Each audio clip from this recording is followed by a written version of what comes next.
ایک بادشاہ محل کی چھت پر ٹہلنے گیا۔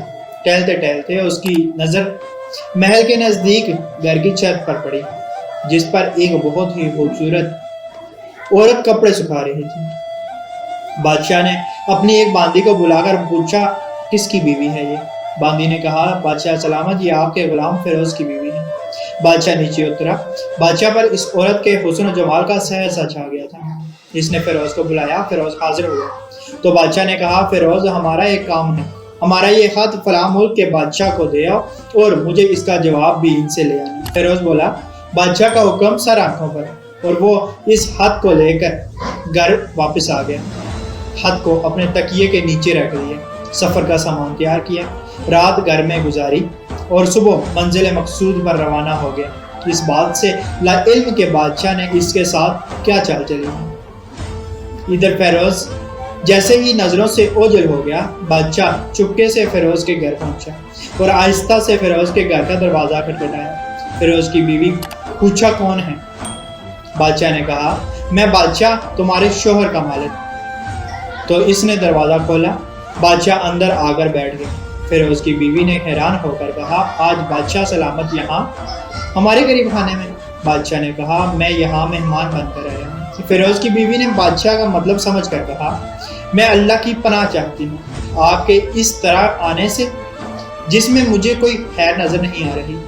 بادشاہ نے غصے میں کہا، اے لڑکی، کیا کہہ رہی ہے تو؟ شاید تو نے مجھے پہچانا نہیں، میں بادشاہ ہوں، تمہارے شوہر کا مالک۔ فیروز کی بیوی نے کہا، بادشاہ سلامت، میں جانتی ہوں کہ آپ ہی بادشاہ ہیں، لیکن بزرگ کہہ گئے ہیں کہ اگر مچھر گر جائے کھانے میں تو میں ہاتھ اٹھا دیتا ہوں، اگرچہ کہ میرا دل کرتا ہے کھانے کو۔ میں تمہارے پانی میں کوئی پھول نہیں چھوڑوں گا۔ لوگوں کا بکثرت یہاں آنے جانے کی وجہ سے شیر کو اگرچہ جتنی بھی تیز بھوک لگی ہو، لیکن وہ مردار تو نہیں کھانا شروع کر دیتا۔ اور کہا، بادشاہ سلامت، تم اس کٹورے میں پانی پینے آ گئے ہو جس میں تمہارے کتے نے پانی پیا ہے۔ بادشاہ اس عورت کی باتوں سے بڑا شرمسار ہوا اور اس کو چھوڑ کر واپس چلا گیا، لیکن اپنے چپل وہیں پر بھول گیا۔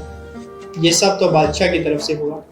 اب فیروز کو آدھے راستے میں یاد آیا کہ جو خط بادشاہ نے اسے دیا تھا وہ تو گھر پر ہی چھوڑ دیا ہے۔ اس نے گھوڑے کو تیزی سے واپس موڑا اور اپنے گھر کی طرف لپکا۔ فیروز اپنے گھر پہنچا تو تکیے کے نیچے سے خط نکالتے وقت اس کی نظر پلنگ کے نیچے پڑے بادشاہ کے چپل پر پڑی، جو وہ جلدی میں بھول گیا تھا۔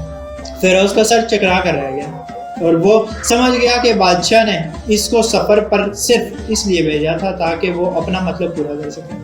فیروز کسی کو کچھ بتائے بغیر چپ چاپ گھر سے نکلا، خط لے کر وہ چل پڑا اور کام ختم کرنے کے بعد بادشاہ کے پاس واپس آیا تو بادشاہ نے انعام کے طور پر اسے 100 دینار دیے۔ فیروز دینار لے کر بازار گیا اور عورتوں کے استعمال کے قیمتی کپڑے اور کچھ تحائف بھی خریدے۔ گھر پہنچ کر بیوی کو سلام کیا اور کہا، چلو تمہارے میکے چلتے ہیں۔ بیوی نے پوچھا، یہ کیا ہے؟ کہا، بادشاہ نے انعام دیا ہے اور میں چاہتا ہوں کہ یہ پہن کر اپنے گھر والوں کو بھی دکھاؤ۔ بیوی، جیسے آپ چاہیں۔ بیوی تیار ہوئی اور اپنے والدین کے گھر اپنے شوہر کے ساتھ روانہ ہوئی۔ داماد اور بیٹی اور ان کے لیے لائے گئے تحفے دیکھ کر وہ لوگ بہت خوش ہوئے۔ فیروز بیوی کو چھوڑ کر واپس آ گیا اور 1 مہینہ گزرنے کے باوجود نہ بیوی کا پوچھا نہ اس کو واپس لایا۔ پھر کچھ دن بعد اس کے سالے اس سے ملنے آئے اور اس سے پوچھا، فیروز، آپ ہمیں ہماری بہن سے غصے اور ناراضگی کی وجہ بتائیں یا پھر ہم آپ کو قاضی کے سامنے پیش کرتے ہیں۔ تو اس نے کہا، اگر تم چاہو تو کر لو، لیکن میرے ذمہ اس کا ایسا کوئی حق باقی نہیں جو میں نے ادا نہ کیا ہو۔